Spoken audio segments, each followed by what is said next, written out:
So let's go ahead and name some alkanes. So this is a slide we saw earlier when we were counting carbons. So if we remember this first structure here, we counted 1, 2, 3, 4, 5, 6. And we counted the carbons so that we know what the longest chain is and what to use as our parent structure naming wise. So from our last slide, we had our prefix, parent, and then suffix. So our prefix here is going to be any branches. There happens to be no branches on this specific example. Parent is going to be the number of carbons in the longest chain. So in this example is 6, so it's hex. And then suffix for all alkanes is ane. So looking at this first structure, it's hexane.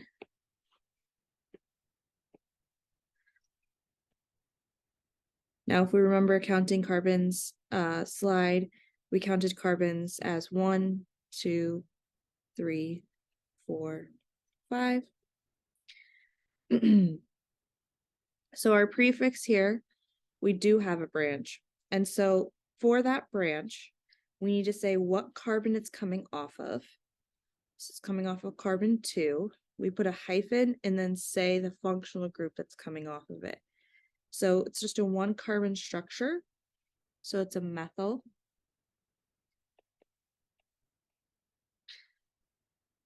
And then we are able to move into the parent structure, which is a 5 carbon. So it's pent, suffix ane, 2-methylpentane. Okay, looking at this third structure, again, counting carbons. This is from that slide. So if you're unfamiliar, go back to the original slide where we talk about counting carbons. So we do have a branch. This time it's coming off of branch 3. It's a methyl group. And still pentane, because we still have 5 carbons and we're still an alkene.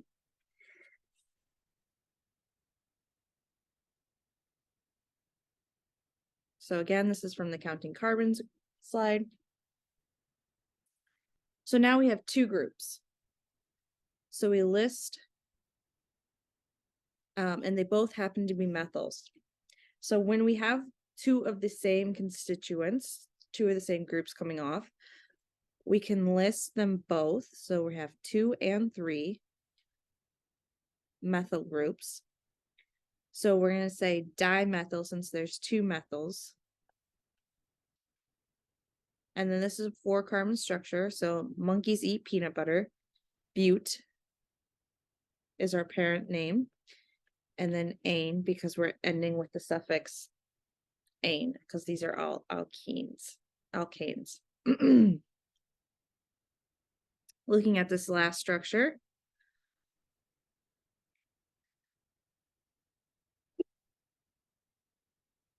So we have, again, 2 branches. This time they're coming off of the same constituent, or I'm sorry, the same carbon. So this would be 2,2-dimethyl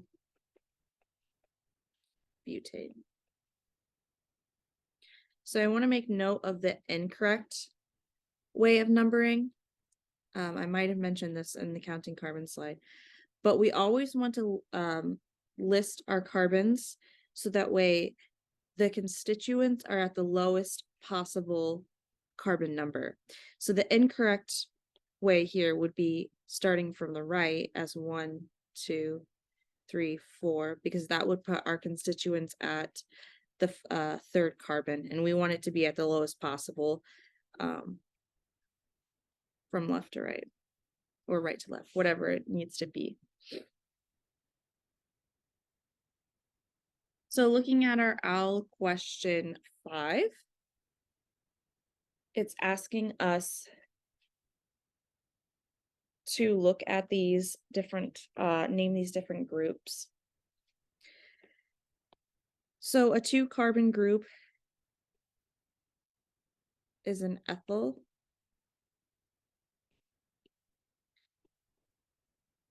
A 5-carbon group is a pentane group. And then this, you only really need to know it for this al question, but the way these 4 carbons are branched, this is called a sec butyl group. There's some other groups. There's a tert butyl group. Those are the examples of those are listed in the introduction for this specific question. Past that, you don't really need to know these different groups like the tert butyl, sec butyl, but you do need to know isopropanol. I don't love this question, but I wanted to show you how to do it in case you come across this one.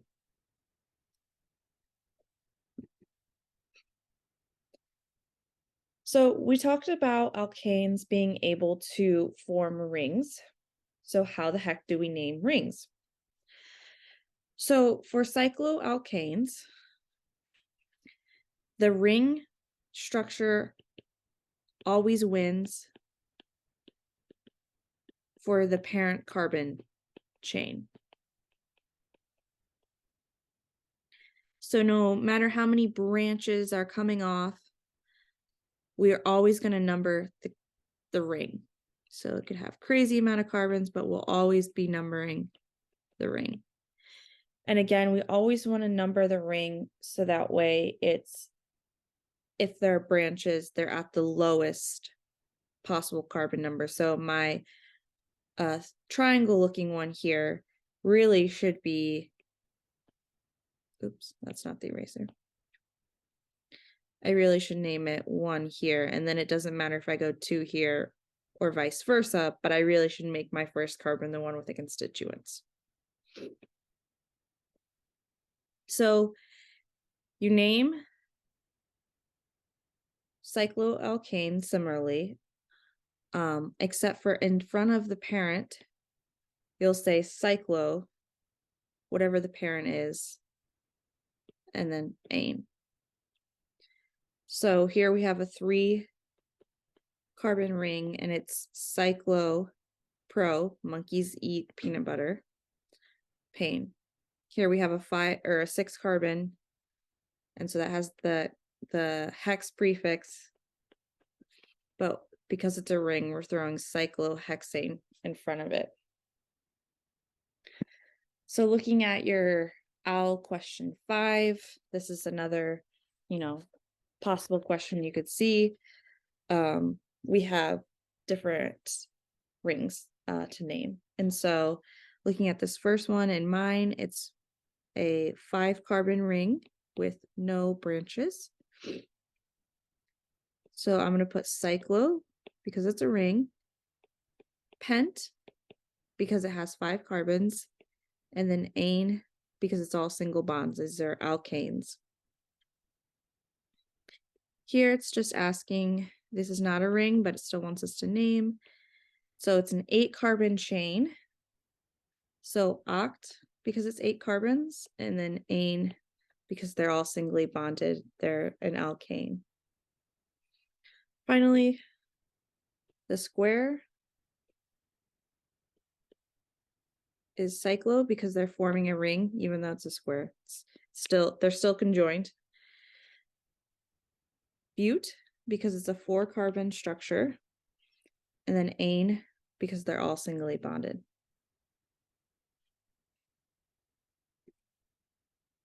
So one more practice problem for alkanes here. We have al question 6, which is asking us to name this structure. So mine, first I want to find the parent chain and number it.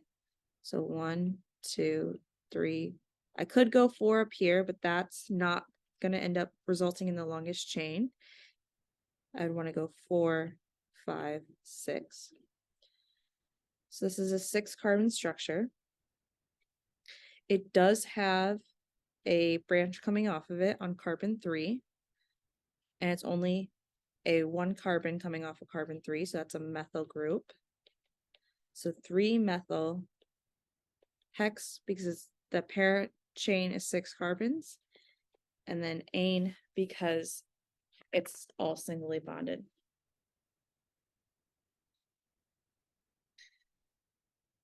So I kind of alluded to this a little bit 2 slides ago, but I wanted to show you how to name something cycloalkanes with branches. So we already discussed that the ring always wins for the parent structure. So no matter how many carbons are coming off of a certain branch, the ring's always gonna win for the parent structure. So this is a 6-carbon chain. And then I also said that we would want to put, we would want to number the carbons so that way the branches has the lowest number as the first branch. So this has 2 branches. So what do we consider the first branch? And so we consider the first branch being whatever is alphabetically early. So if this is an ethyl if this is an ethyl group and then this is a floral group, ethyl comes before F. So I'm going to want to start my first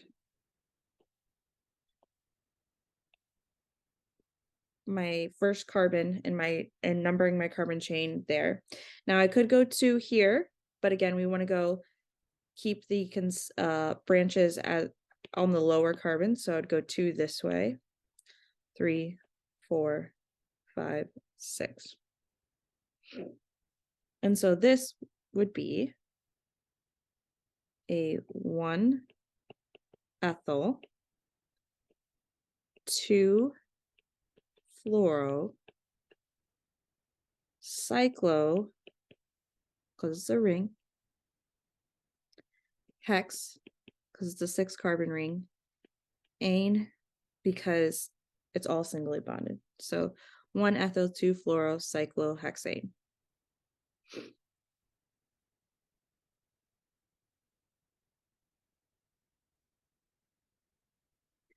So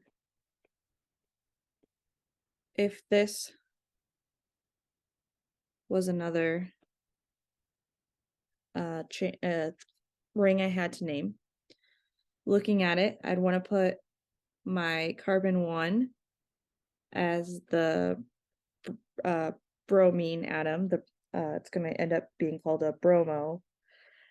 I would number 2 to the methyl group, and then just continue accordingly. 3, 4, 5, 6.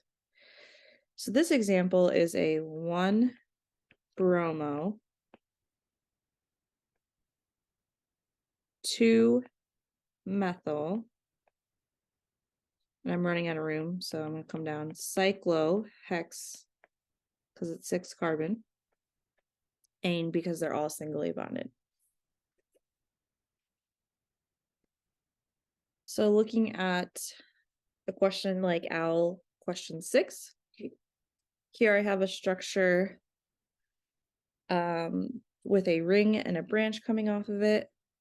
So my ring always wins for the parent chain numbering.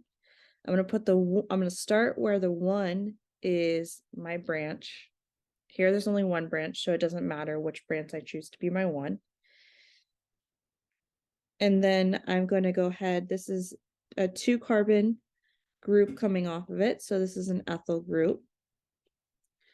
So 1 ethyl, cyclo, because now I'm naming the ring part, and it's a ring, so it's cyclo, bute, because it's 4-carbon ring, ane, because that's all single bonds.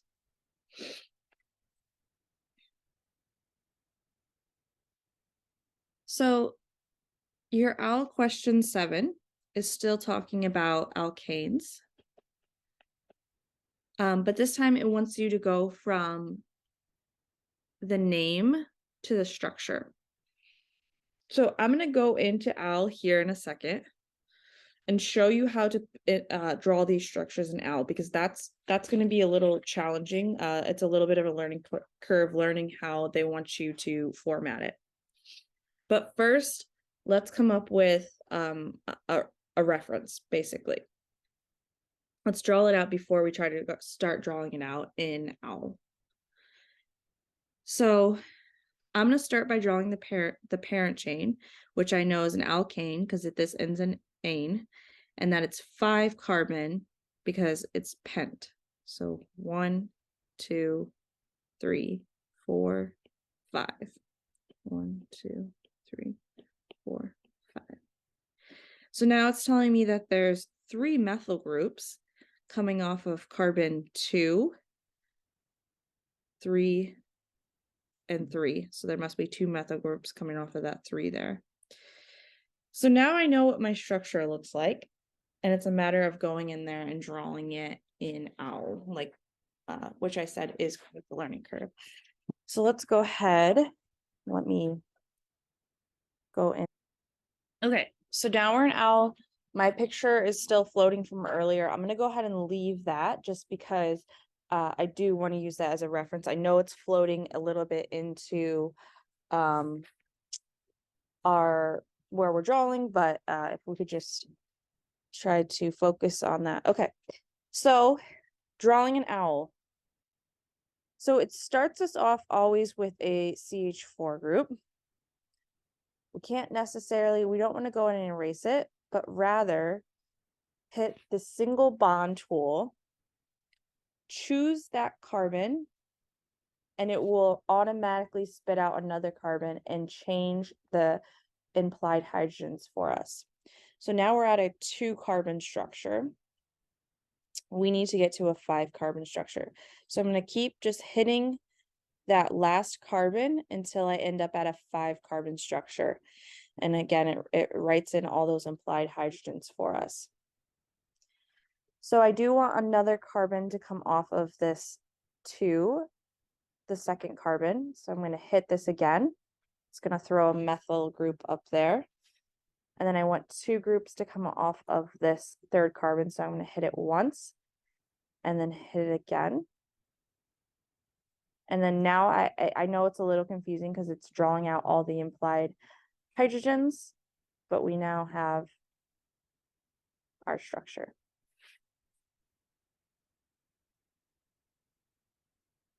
So I said in the first video that we would return to isomers. Isomers.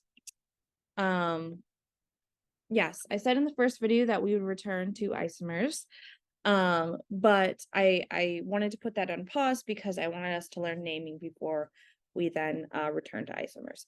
And so here is an isomer question, our question 8. It's asking us what are the isomers of hexane? And so hexane is a 6 carbon structure. 1, 2, 3, 4, 5, 6.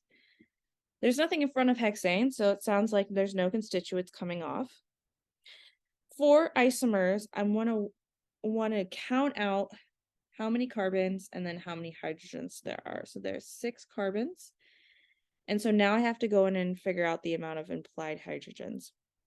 So this carbon here has 3 implied hydrogens plus this carbon-carbon bond here. And so that's its 4 bonds. So right now we have 3 hydrogens. Looking at carbon 2, carbon always has 4 bonds here. So there's a bond here, which must means there's 2 implied hydrogens.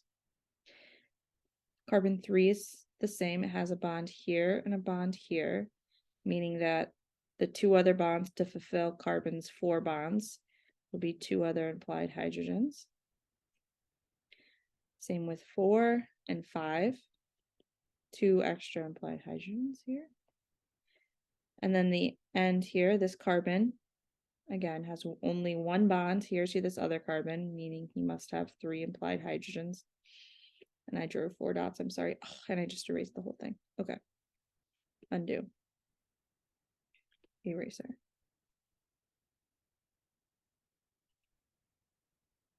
So this gives us a total of 14 hydrogens.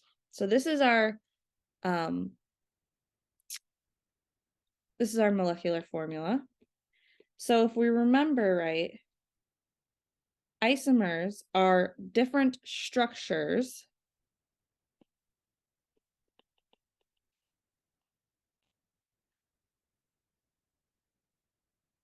but same molecular formula.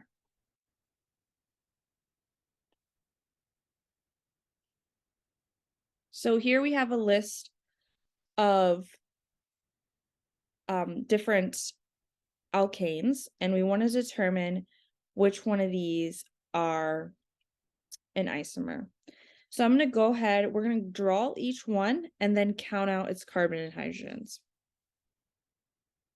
So 2-methylbutane. So butane is 4, so the parent structure is 4. 1, 2, 3, 4. And it's telling me that on carbon 2, there's a methyl group. So if I count out the molecular formula, which is the total amount of carbon atoms, we have 1, 2, 3, 4, 5. So I could count out the implied hydrogens, but for me, this is automatically not a constitutional isomer because the molecular formulas don't even have, regardless of hydrogens, they don't even have the same amount of carbons. So let's move on to the trimethylbutane. Okay, so butane, the parent structure is 4.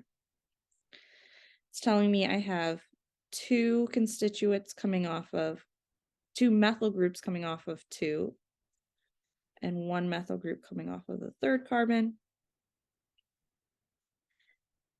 And so we want to determine the molecular formula, which is the total amount of carbons. So 1, 2, 3, 4, 5, 6, 7.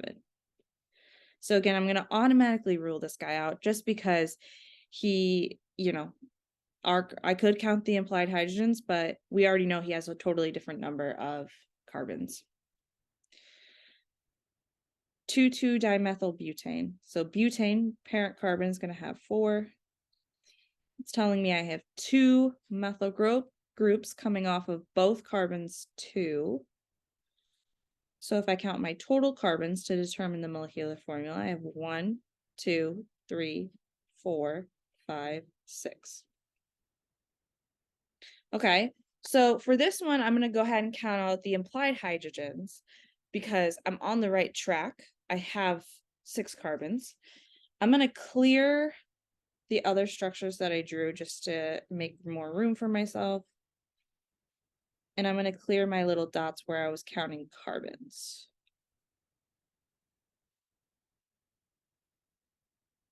Nope. So now I'm going to count implied hydrogens. I'm going to do it with a blue dots. So this carbon here only has 1 bond to that carbon there. So he has 3 implied hydrogens. So for our hydrogen total here. This carbon, the second carbon, has 4 bonds to 4 other carbons. It's fulfilled the 4 bonds that carbon wants to form an octet, and he's happy. He doesn't have any implied hydrogens. This one on the end is going to have 3. This one also has 3. This one has 2, right? It has a bond going from here to here, a bond going from here to here. So it must only have 2 implied hydrogens. And then this one has 3. So 6, 9, 10, 11, 12, 13, 14. This one also has 14. So this is a constitutional isomer. This question is a select all, so we're going to go ahead and work out that 3rd structure just in case it's also right. I'm going to go ahead and clear the structure here so I have some room. Okay. 3-methylpentane. So my backbone carbon is 5. So 1, 2, 3, 4, 5. I have a methyl group coming off of carbon 3. So let's count. To figure out the molecular formula, we're going to count total amount of carbon atoms. 1, 2, 3, 4, 5, 6. Okay, so this one also has 6 carbons. So we're going to go ahead and count out the implied hydrogens for this one. So this carbon has 3. Hopefully you're starting to see a pattern here. This one has 2. So 3, 2. This one only has 1 because it has a bond here, a bond here, a bond to another carbon here, leaving it only 1 away from that 4 carbon rule. This one has 2. So 1, 2, and then this N carbon has 3. So 6, 7, 8, 9, 10, 11. So although they do have the same amount of carbons, they do not have the same amount of hydrogens, making this one not a constitutional isomer. So moving right along, we're going to learn how to name alkenes. So alkenes follow the same general naming rule where we have a prefix, which tells us about the branches and what numbers they're on. We have the parent structure, which tells us the number of carbons in the parent chain.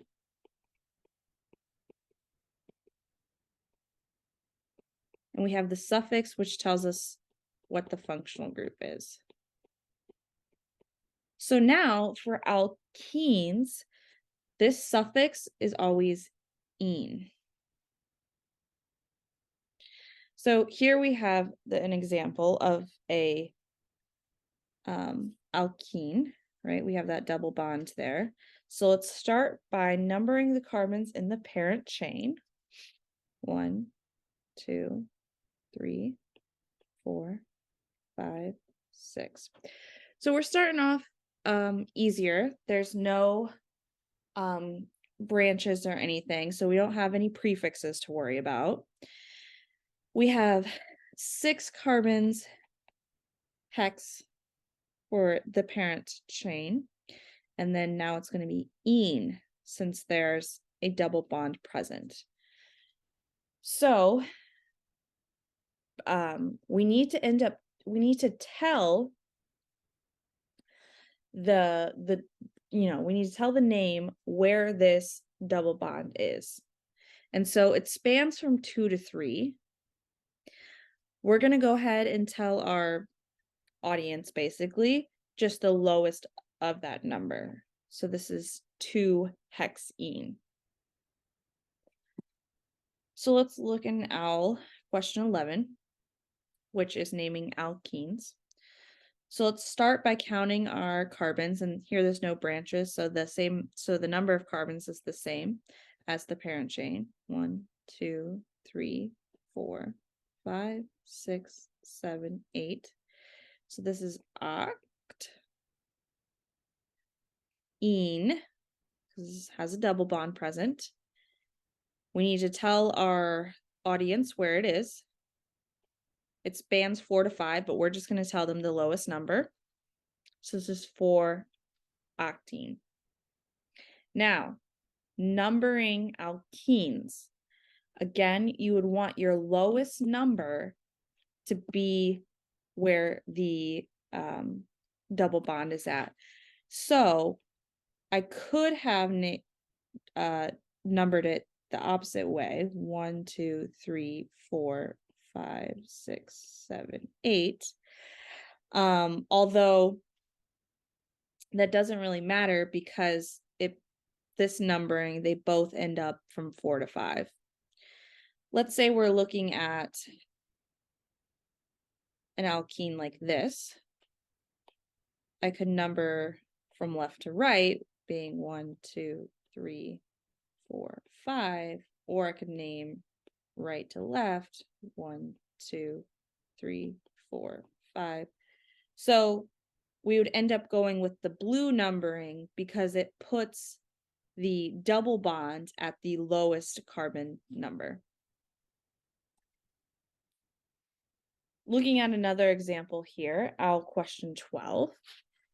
This is still an alkene because we have double bond present, but this time there happens to be 2.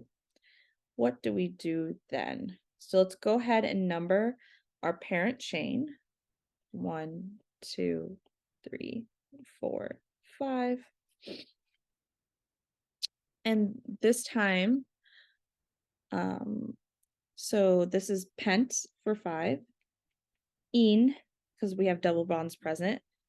So we're going to want to tell our audience where it's at. So we have one that spans from 1 to 2, another one that spans from 3 to 4. We're going to tell them the lowest of those numbers. So this is a 1, 3 pentene. Again, we could have numbered this way, but that puts our first alkene bond at carbon 2, whereas when I numbered it in the red, we were putting our first at carbon 1. So it was more, we want to do the red because it puts our alkene bond at the lowest.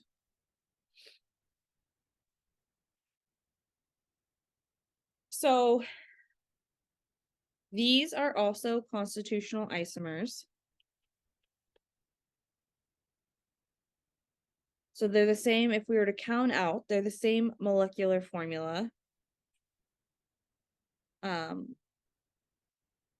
So looking again at alkenes, this time we're looking at isomers of alkenes. And so this example that I originally put on your slides, I put OH. I want it to be fluorine. And that will make sense in a second. So if we were to count out carbons and atoms, they're isomers. They both have the same molecular formula. But as you see, they do look different. And so let's number these carbons and figure out how we name them. So I'm going to count this carbon as 1, 2, 3, because that puts my alkene bond at the lowest carbon number. Same over here. Now, again, this is not a carbon. This is just showing the bond from this implied carbon to the fluorine. It's tricky. You just got to get to know it. So I have a propene. Both examples are propenes because they're 3 carbon structures that have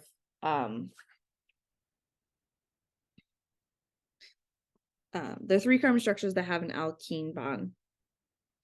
Both of them, the alkene bond starts at 1.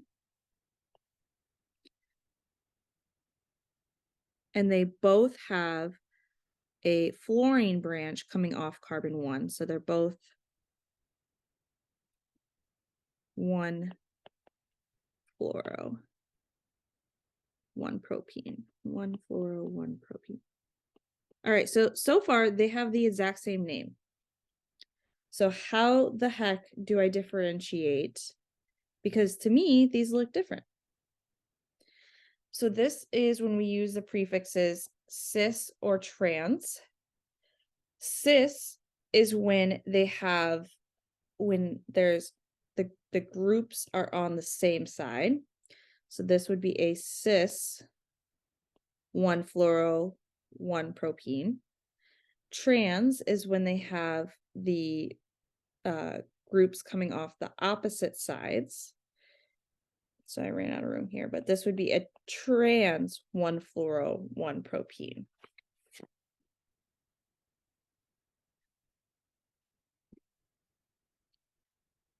Next, moving into alkynes. So alkynes, again, the same general naming rules apply, where our prefixes is our branches, Our parent chain is the number of carbons in the parent chain. Our suffix is the functional group. And so now for alkanes, that ending is "-ine", alkane, -ine. I don't really know how to pronounce it, but it'll start to come to us in a second. So let's let's count carbons in our parent chain. Here, there's no branches, so it makes it easy. Same rules as alkenes, where I want to put my alkane bond at the lowest possible carbon number that I can. So here it was advantageous to number from left to right rather than right to left. So this is a hexane. And again, we need to tell our audience where that alkane bond is. So it's from 2 to 3, but we're going to pick that lowest number. So this is a 2-hexane. So looking at AL question 14, which is practicing naming alkanes. So again, we're going to number our parent chain. Here, it doesn't matter if I'm similar to the alkene example we did. Doesn't matter if I number from left to right or right to left here. The alkene still falls between carbons 4 and 5. So octane. So oct because the parent carbon structure is 8. Ane because it has an alkane bond, which makes ane the suffix. And then we have to tell our audience where it's at. So 4-octane. So finally, naming alcohols, which is the last functional group in this module. So the same rules apply as previously, right? So our prefix is going to be whatever's branching. Our parent carbon, or our parent is going to be the number of carbons in the parent chain. This time, the suffix is the functional group. So if our functional group is an alcohol, the ending will be "all". So here we always want to name that parent carbon chain as the longest chain with the OH group in it. So, and we want our, it's advantageous for us to put the OH group at the lowest carbon. So I'm going to number this one, 1, 2. I could go 3 here or 3 here, it doesn't matter. They're both the same length. So here I have a methyl group coming off of carbon 2. So this is my prefix. Prop is my parent name because 3 carbon structure corresponds with prop prefix. And then this will be anol for the suffix. So it all/anol, it kind of there, you'll start to see a pattern. It's kind of whatever flows more phonetically. There's not any hard and fast rules, unfortunately. So what if I have an alcohol that still has a ring in it? So unfortunately, the ring always wins as the parent structure no matter what. I want to start my carbon numbering at the alcohol group. Next, I want to go to the next, if there's branches, I want to go in that direction and finish here. So I don't consider this a branch because it's specifically an alcohol group coming off of a ring, and we have it at carbon 1. So the name implies that we have an alcohol group coming off of carbon 1. So 2-methyl, because that's my branch. cyclo, because this is a ring, pent, because this is a 5-carbon ring, and nol, because there's an OH coming off of it. So like I said, when we have an alcohol ring, we know that we automatically know that we put that alcohol group at carbon 1. So we don't need to say it in the name as we previously did for other groups and constituents. Little confusing. So moving on to an example. Here we have a structure. So first we want to name, we see that has an OH group, so we're naming an alcohol. We want to number the parent chain. And we want to get that alcohol group as lowest on the chain as we can. So I'm seeing 1, 2, 3, 4, 5. I could have done 4, 5 here, but it still ends up as 4, 5, so it doesn't make sense to go down that branch. So I have an ethyl group coming off of carbon 3. Then I have 3. I'm telling my audience where that OH group is. Pent, because that's my longest carbon chain. And nol, because I have an OH functional group, an alcohol functional group. 3 ethyl, 3 pentanol.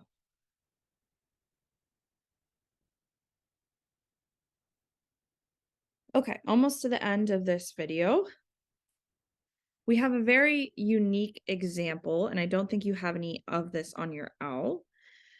But when you have 2 alcohol groups on the same chain. So you will see this on the exam, and I honestly might have given you the exact example that you'll see on the exam. I can't remember. But you have a chain with no constituents, but capsized by 2 alcohol groups. So we want to name or number that carbon chain. Here it doesn't really matter if we go from left to right or right to left, because it still puts an alcohol group at each end at the 1, no matter what I do. So this is bute. But because I have a capsized by these 2 OHs, it takes on this whole unique suffix of diol. So this is butanediol. Let me double check that I think I added too many syllables.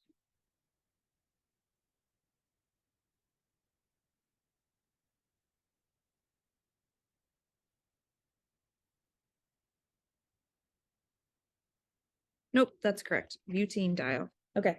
And again, so we need to tell our audience where that is at. So it's at the first carbon and the final carbon. So I said this was a unique example because it seems to defy all the naming rules that we had learned previously. It seems like if we're going to use that diol ending, that we know that the OH are capsized. But for some reason, they want us to tell our audience where they are. I don't know, just roll with it. It's only one question on the exam like that.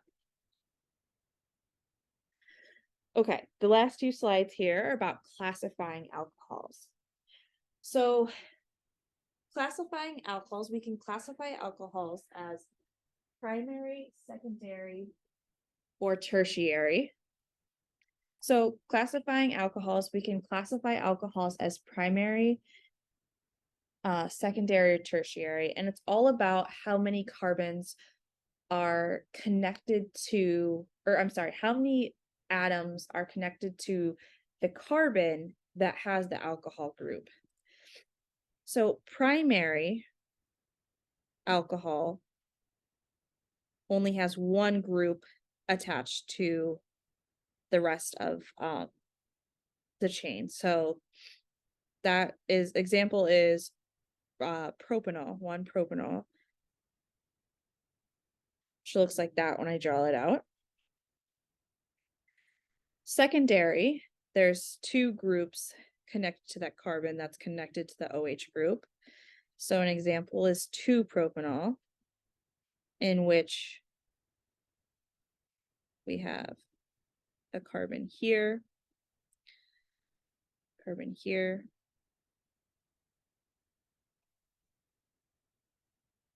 right? So here's the carbon that the OH is attached to. Here's the 2 carbons that are coming off of it. So this is secondary. Tertiary means that there's 3 groups coming off of the carbon that has attached to the OH group. So example, 2-methyl 2-propanol. So your OWL question 16 asks you to classify the alcohol. So I don't love these little models that they give you, but this red represents the oxygen, gray are carbons, and white are the hydrogens. So here's my OH group. Here's the carbon it's attached to. And it looks like there's 3 other things attached to the carbon that's attached to my OH group, making this a tertiary alcohol. All right, that's the end of video 2.